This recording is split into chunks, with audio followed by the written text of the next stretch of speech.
హిపోక్రసీకి ఒక హద్దుపద్దు ఉండదని మరోసారి రుజువు చేశాడు బాబా రామ్దేవ్. ఆల్రెడీ తన కంపెనీ అయిన పతంజలి ప్రొడక్ట్స్ను అమ్ముకునేందుకు అబద్ధ ప్రచారాలు చేసి జనాల్ని వెర్రిబాగులు చేశాడని సుప్రీంకోర్టు బాబా రామ్దేవ్కు చివాట్లు పెట్టింది కూడా. అప్పట్లో సుప్రీంకోర్టు ఆదేశాల మేరకు బాబా రామ్దేవ్ సంస్థ పతంజలి పబ్లిక్ అపాలజీస్ అంటే బహిరంగ క్షమాపణ కూడా రిలీజ్ చేసింది.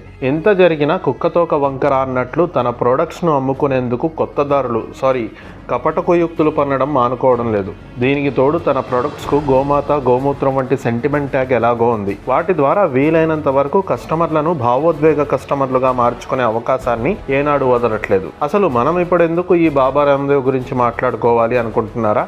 అక్కడికే వస్తున్నాను. కరోనాకు దేశీయ మందు అంటూ కోరోనిల్ వంటి గడ్డిపొడిని అమ్మి దేశాన్ని, దేశ ప్రజలను మోసం చేసి 250 కోట్లు సంపాదించిన రామ్దేవ్ ఇప్పుడు మరో కుట్రపూరిత వ్యాపార కుయుక్తికి తెరలేపాడు. అదే షర్బత్ జిహాద్. ఒక ప్రోడక్ట్ను అమ్మాలంటే విలువలు కలిగిన వ్యాపారస్తుడు ఏం చేస్తాడు? తన ప్రోడక్ట్ గొప్పతనాన్ని ప్రచారం చేస్తాడు. అందులో ఉండే ప్రయోజనాల్ని ప్రజలకు అర్థమయ్యేలా వివరిస్తాడు.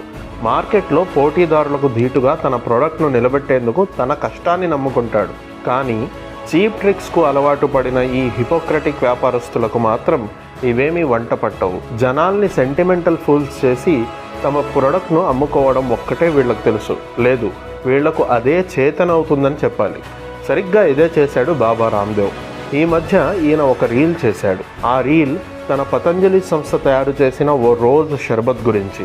దాన్ని అమ్మడానికి అప్పటికే మార్కెట్లో 110 సంవత్సరాల రూ అఫ్జా అడ్డు వచ్చింది. డీహైడ్రేషన్కు ఒక ఔషధంగా ప్రారంభమైన రూ అఫ్జా అనతి కాలంలోనే భారత ఉపఖండంలో ప్రజాప్రియమైన పానీయంగా ప్రాచుర్యం పొందింది. ఇక తన ప్రొడక్ట్ అమ్ముడుపోవాలంటే ఈ రూ అఫ్జాను పడగొట్టాలనే కుటిల బుద్ధితో ఈ రీల్కు ఉపక్రమించాడు. ఆ రీల్ను మీరు ఓసారి చూడండి.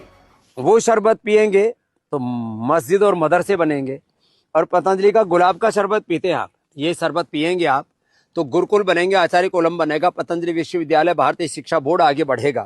इसलिए मैं कहता हूँ ये शरबत जिहाद भी, जैसे लव जिहाद, वोट जिहाद चल रहा है ना, ऐसे शरबत जिहाद भी चल रहा है. तो लो, आपको इस शरबत जिहाद से बचाना है तो सब तक ये. చూశారు కదా, ఈ రీల్లో తన ప్రోడక్ట్ను అమ్ముకోవడానికి మన దేశ మెజారిటీ ప్రజల మనోభావాలతో ఎలా చెలగాటమాడాడో. మస్జిద్, మదర్సా, జిహాద్ లాంటి పదాలు వాడితే ఈజీగా ప్రజలను మన బుట్టలో వేసుకోవచ్చనే ఈ కుటిల బుద్ధి కేటుగాళ్లకు బుద్ధి చెప్పాల్సిన అవసరం ఉంది. బాబా రామ్దేవ్ చేసిన ఈ కుట్రపూరిత వ్యాఖ్యలపై ప్రముఖ ఫ్రీలాన్సింగ్ రిపోర్టర్ అజిత్ అంజుమ్ వంటి వారు, ఆర్టికల్ 19 వంటి స్వతంత్ర మీడియా ఛానల్స్ చేసిన గ్రౌండ్ రియాలిటీ వీడియోలు సరిపోతాయి. రెఫరెన్స్ కోసం వాటిని ఓసారి చూడండి. అన్నట్లు తన రోజ్ కలర్ నీళ్లు అమ్ముకోవడానికి బాబా రామ్దేవ్ చేసిన ఈ కుయుక్తి బెడిసి కొట్టిందట. ఆ రీల్ తరువాత దమ్మున్న